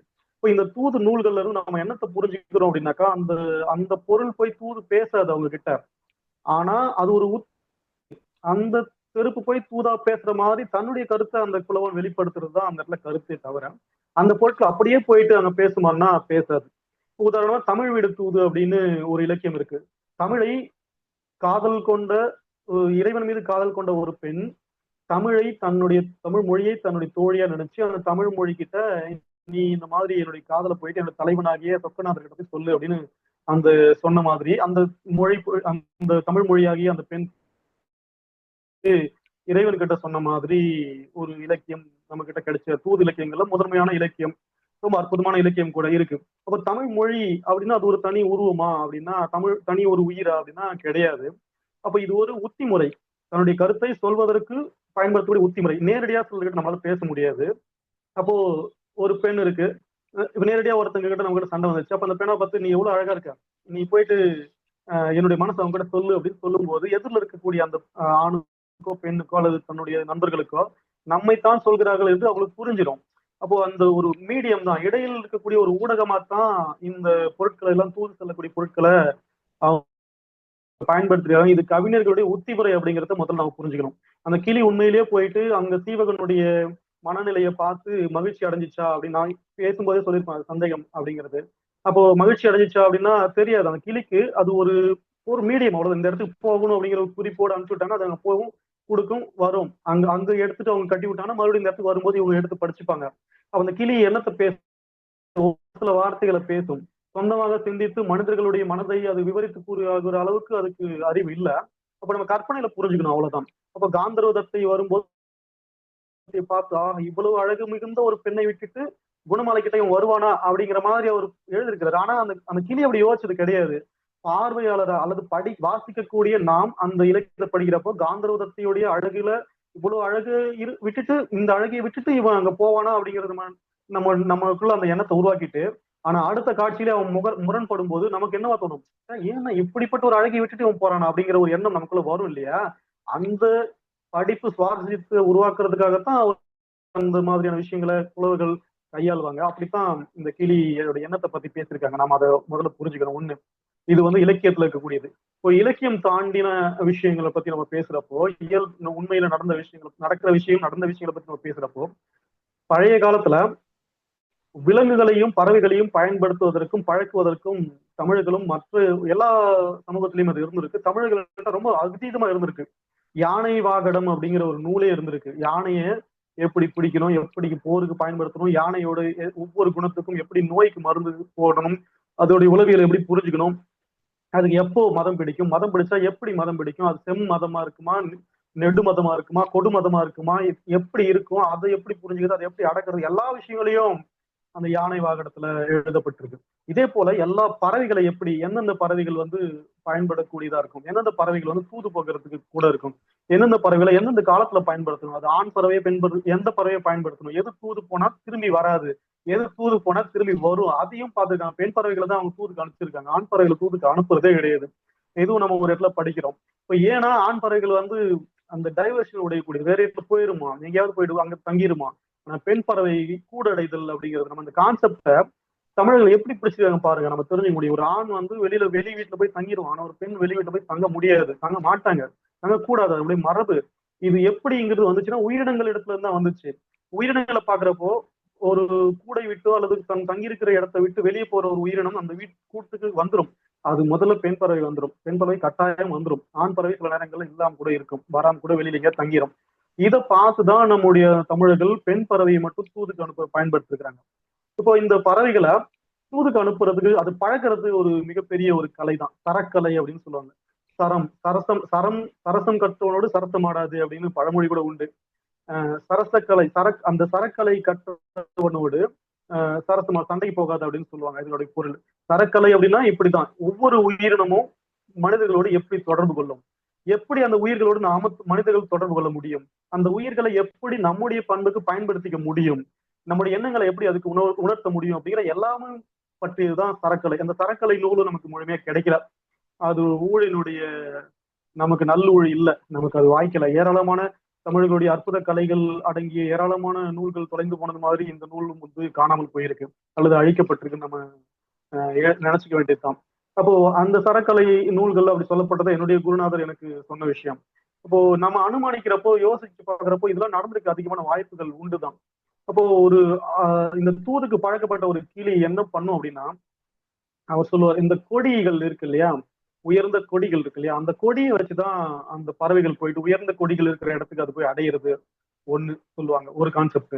ரெண்டாவது, ஒரு கிளிக்கு இந்த மோப்பம் சக்தி எப்படி நாய்களுக்கு இருக்குன்னு சொல்ற மாதிரி இந்த கிளிகளுக்கும் அந்த ஒரு போய் வரக்கூடிய வலசை போதல் அப்படின்னு சொல்லுவாங்க. குறிப்பிட்ட இடம், குறிப்பிட்ட காட்சி, குறிப்பிட்ட பொருள் பார்த்தாங்கன்னா அந்த இடத்துக்கு இந்த கிளிகள் போகும், போயிட்டு திரும்ப மீண்டும் தன்னுடைய இடத்துக்கு வந்துடும். இந்த பறவைகளும் மற்ற இந்த தூது பொருட்களும் அப்படிங்கிறது ரெண்டாவது குறிப்பு. இந்த உயர்ந்த கொடியுடைய ஒரு அரசன் அல்லது அவங்களுக்கு தான் உயர்ந்த கொடிகள் இருக்கும், அந்த இடத்துக்கு அது போயிட்டு வந்துடும். ஒண்ணு. ரெண்டாவது, அவனுடைய உடைமை பொருட்கள் ஏதாவது ஒண்ணு இருந்துச்சுன்னா அதை பார்த்துட்டு இந்த கிளிகள் அந்த இடத்துக்கு போகிறதா ரெண்டு குறிப்புகள் எனக்கு தெரிஞ்ச வரைக்கும் சொல்லப்படுது உண்டு. மூணாவது, வழக்கமா ஒரு இடத்துக்கு போயிட்டு வந்தவங்களுக்கு, இப்ப உதாரணமா நம்ம ஒரு ரொம்ப எளிமையா சொன்னோம்னா நாய்க்குட்டிகளை பத்தி பேசலாம். நாய்க்குட்டிகள் கண் விழிச்சு, அது நாய் ஒரு குட்டி போட்ட இடத்துல இருந்து கண் விழிச்சிருச்சுன்னா அந்த நாயை குட்டியை எங்கேயாவது தூக்கிட்டு போயிட்டீங்க அப்படின்னாக்கா குறிப்பிட்ட காலம் வரைக்கும் அது போன இடத்துக்கு வராது. ஆனா ஒரு பழமொழி கிராமத்துல சொல்லுவாங்க, வீட்டுக்கு ஓடி வர்ற வயசாயிடுச்சு நாய்க்குட்டிக்கு அப்படின்னு சொல்லுவாங்க. அதாவது எங்க நீங்க கொண்டு போய் விட்டாலும் அதனுடைய இடத்துக்கு அது திரும்ப வந்துடும். அதுதான் விலங்குகளுக்குள்ள அதீதமான நுண் அறிவு அப்படின்னு நம்ம சொல்றோம். மனிதர்களுக்கு கிடையாது. மனிதர்களுக்கு ஆண் நாள் மறப்பான், பெண் வழி மறப்பாள் அப்படின்னு சொல்லுவாங்க. ஒரு பெண் ஒரு புதுசா ஒரு ஊருக்கு போனோம்னா திசையும் தெரியாது, திக்கு தெரியாது. அவங்களுக்கு காட்டுக்குள்ள போனாலும் இல்ல புது இடங்களுக்கு போனாலும் வழி எப்படின்னு தெரியாது, அவங்க மறந்துடுவாங்க. ஆண்கள் வழி மறக்க மாட்டாங்க, ஆனா ஆண்கள் நாட்களை மறந்துடுவாங்க, பெண்கள் நாட்களை மறக்க மாட்டாங்க அப்படி சொல்லுவாங்க.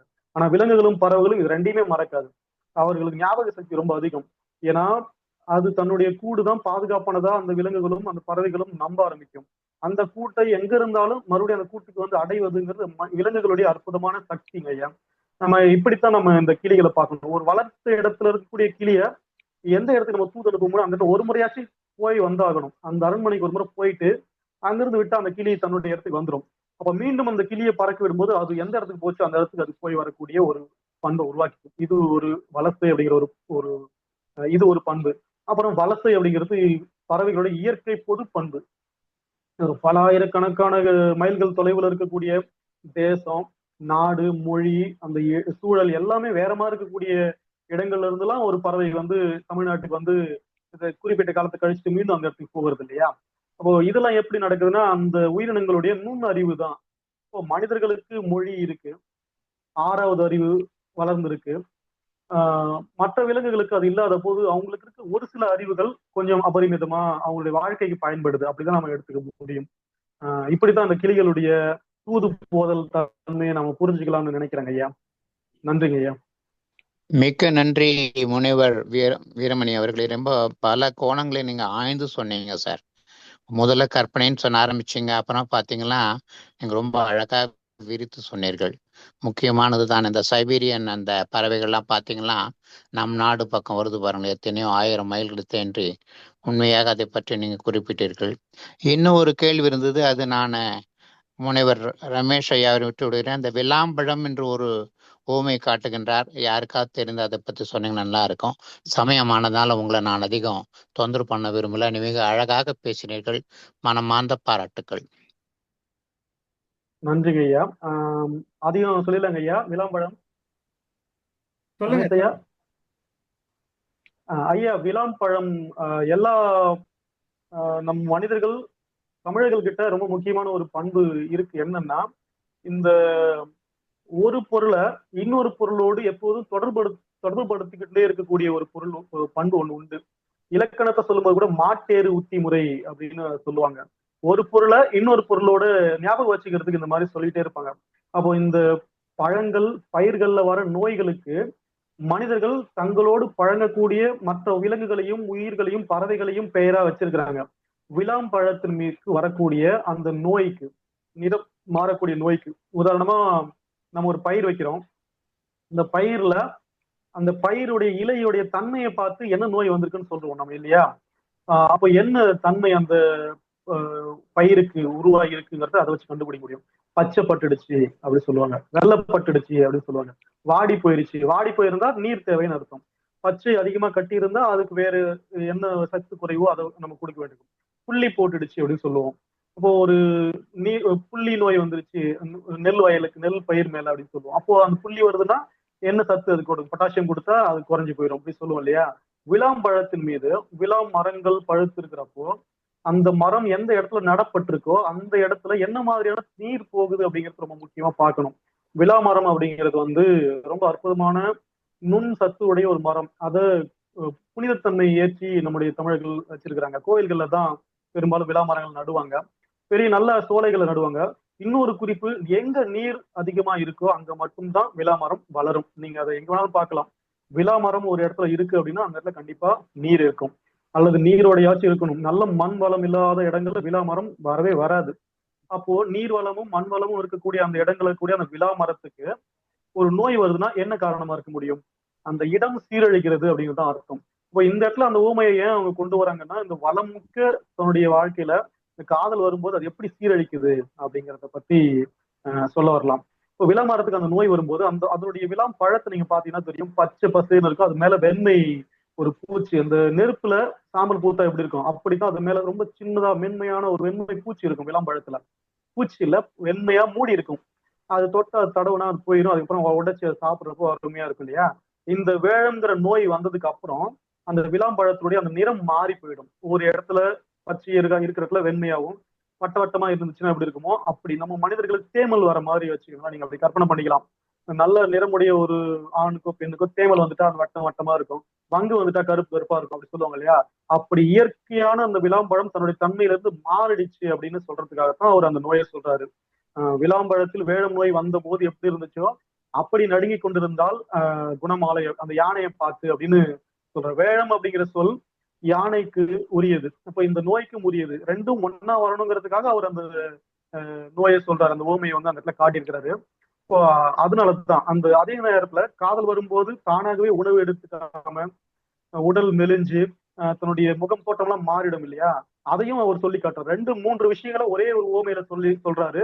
அதுதான் அந்த விளாம்பழத்துக்கான வேழ நோய் அப்படிங்கிறது. இதுதான் திருத்தக்கத்தவருடைய மிக அற்புதமான ஒரு பண்புகள்ல ஒன்றா நான் சொல்லியிருக்கேன் ஐயா. நன்றி. நன்றிங்கய்யா, நன்றிங்கய்யா. சான்றோர் பெருமக்களே, அம்மையார் சோபா அம்மா பேசணும்னு நினைக்கிறாங்க. அம்மா நேரம் 8 நிமிடம் தாண்டி விட்டது. அதனால நாம நிகழ்வு அடுத்த அமர்வுக்கு செல்லலாம் என்று நினைக்கின்றேன். வேற ஒன்றும் இல்லம்மா. நம்ம கடைசியில பேசலாமா. ரொம்ப அற்புதமான செய்திகளை எல்லாம் பேராசிரியர் வீரமணி ஐயா அவர்கள் வந்து ரொம்ப அற்புதமா சொல்லிட்டு வராரு. ரொம்ப அற்புதமாக இருக்கிறது.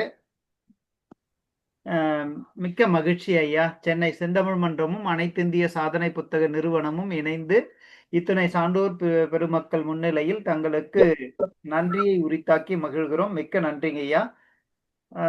சான்றோர் பெருமக்களே, நாம் மீண்டும் அனைவரையும் வருக வருக என்று வரவேற்கிறோம். அடுத்த நிகழ்வு நமக்கு தொடர்கிறது. இது அமர்வு 44. இந்த அமர்வு 44ஐ மஞ்சுளா அம்மையார் அவர்கள், ஆசிரியர், கவிஞர், சமூக சேவகி, இவங்க தொடக்கப்பள்ளி ஆசிரியராக பணியாற்றி வருகிறார், அசோக் நகர், சென்னை. அதனால அம்மையார் வந்து ஏற்கனவே நமக்கு ஒரு நிகழ்வை வழங்கி இருக்கிறாங்க. அவர்களை அறிமுகப்படுத்துவதில் பெருமகிழ்ச்சி கொள்கின்றோம். சான்றோர் பெருமக்களே, இந்த 44வது அமர்வானது சென்னை செந்தமிழ் மன்றத்திற்குரிய 275வது நிகழ்வாக அமைகிறது. அதனால 275வது திருக்குறளோடு தொடங்குவோம். ரொம்ப அற்புதமான செய்தி இதுலயும் அமைந்திருக்கிறது. கூடா ஒழுக்கம் என்ற 28வது அதிகாரத்துல இருந்து நாம பார்க்கும்போது இது 5வது திருக்குறள். ஆசைகளை ஒழித்துவிட்ட முற்றும் துறந்த துறவி என்று தம்மை கூறிக்கொள்பவர். இப்படி நான் வந்து எனக்கு ஆசையே கிடையாது, எந்த ஆசையும் கிடையாது, மண் ஆசை, பெண் ஆசை, பொன்னாசை, எந்த ஆசையும் கிடையாது, முற்றும் துறந்தவன் அப்படின்னு சொல்லிக்கிறவங்க மறைவாக கொண்டுள்ள தீய நடத்தை. அவர்கள் வந்து மறைவா யாருமே இல்லை, அப்போ வந்து நம்ம வந்து எப்படி வேணாலும் நடந்துக்கலான்னு அப்படி தீய ஒழுக்கத்தை மேற்கொள்பவர் தான் எத்தகைய தவறு செய்தோம் என்று புலம்புமாறு, அது வந்து துன்பத்தை தரும், அதனுடைய விளைவு பின்னாடி அப்படியே வரும். இதத்தான் ரொம்ப அழகான திருக்குறள் 275வது திருக்குறள்.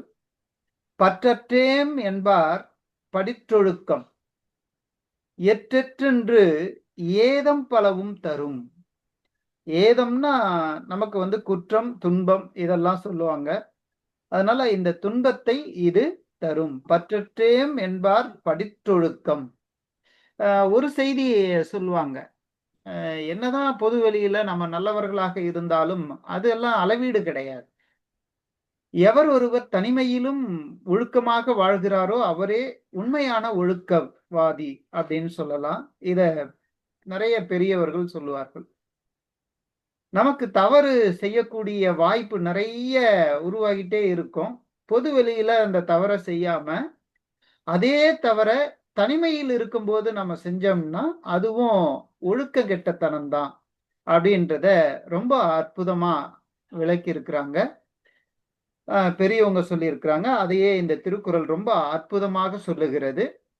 இந்த திருக்குறளை எல்லோரிடமும் பகிர்ந்து கொண்டதில் பெருமகிழ்ச்சி கொண்டு இந்த 24வது அமர்வை அம்மையார் மஞ்சுளா அம்மையார் அவர்களிடம் ஒப்புவித்து இடம் சாருகிறேன். நன்றி, வணக்கம்.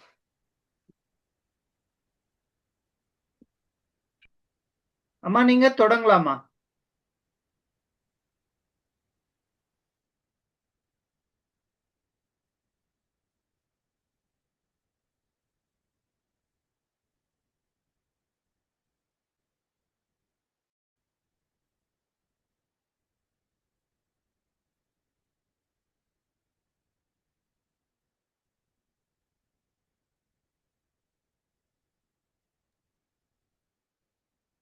மஞ்சுளாமா, நீங்க தொடங்கலாமா?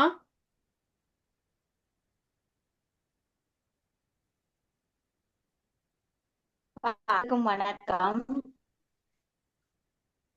அனைவருக்கும் வணக்கம். நான் இப்போது 22வது பாடல் பொன்னியல் குறும்பையின் மென்முளை கண்ணியர் தூதொடு காமர் பைங்கிளி முன்னமே வந்தென்ன முறுவல் தோக்கை என்னை கொள்வரவென இனிய செப்பினான். அதாவது பொன்னால் செய்த குறும்பை போன்ற நம்பமூட்டும் கொங்கைகளை பெற்ற கண்ணியர் அனுப்ப தூதாக அழகிய பச்சை கிளி முன்னே வந்தது என்று எண்ணி நகைமுக அதை பார்த்து நின் வரவின் பொருள் யாது என்று இனிமையுற வினவினான். தூதாக வந்த பச்சை. அடுத்தது 1023வது பாடல்ல குணமாலை அனுப்பிய தூது. மயிலங்களிற்றொடு பொருத வன்புகள் செவ்வி கண்டறிந்து வம்மென பையரவு பாவை தூதொடு கைலெங் பொய்கினாய் காண வந்ததே. இதற்கு பொருள், அந்த கேட்ட கிளியானது வேலினை உடைய கையில் உடையவனே மதங்கொண்ட யானையோடு போரிட்டு வென்ற மிக புகழையுடைய ஐயனை கண்டு அவனது நிலைமையை உணர்ந்து வருக என்று சொல்லி அனுப்பியினால் பாம்பின் படம் போன்ற அல்குலையுடைய என்